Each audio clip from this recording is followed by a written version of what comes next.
you please give us your thoughts on alternative sources of energy for the state? Yeah, that's an incredibly complex problem, an incredibly interesting problem. I've studied it for years. We're going to have to use all forms of energy to get us out of oil dependency. Some of the obvious ones we have in Maine are wind, but wind has got to be done correctly.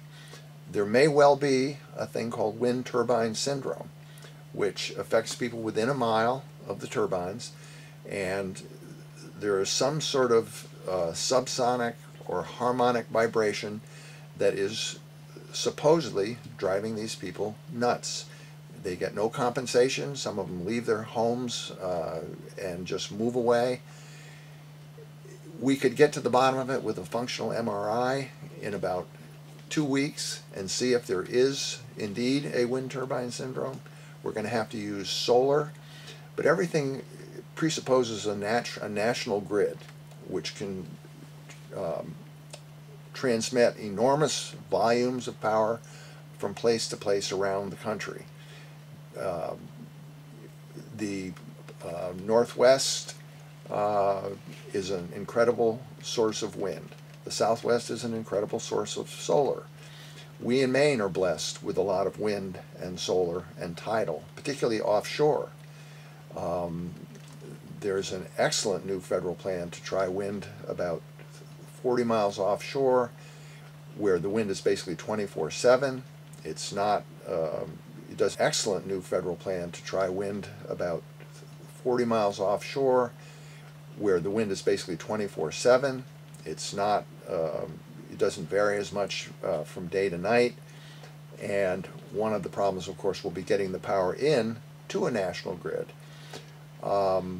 Solar is not particularly good in Maine, but has its place. A distributed power network with small sources that is spread around is much more helpful for the grid on a theoretical level than a few big sources. There used to be a controversy that said that if you had an intermittent source, such as wind, you had to have a source of coal or oil to balance it. That is no longer true with the new mathematics of the grids. We are going to have nuclear power, but it's a fourth generation nuclear power. It's in development. It's going to happen in 20 years. It's documented in Scientific American, December 2007.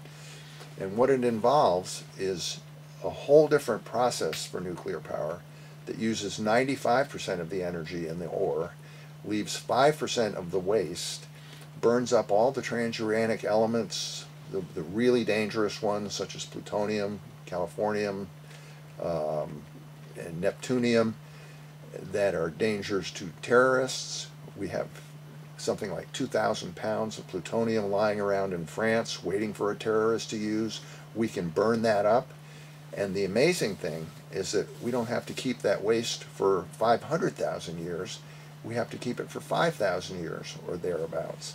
So we will have to use nuclear in our transition, which ultimately is going to be to solar and wind. And we're going to have to take some stumbling steps in between in our transition, but every form of energy that we use cannot harm people, cannot harm our environment, cannot harm our fish and our wildlife.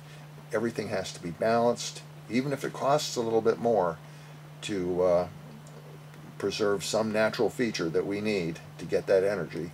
That's the price we must pay to preserve a beautiful world.